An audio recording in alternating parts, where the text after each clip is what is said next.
No crank, no start.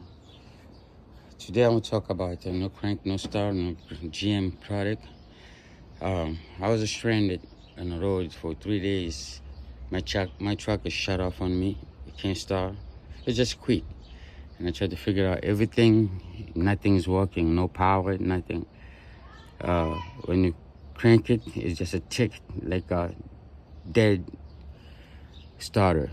I changed the starter and everything. Nothing. Now I'm down to cleaning my terminal and my ground, and I found out that my cable here from the negative terminal to the engine block is the problem.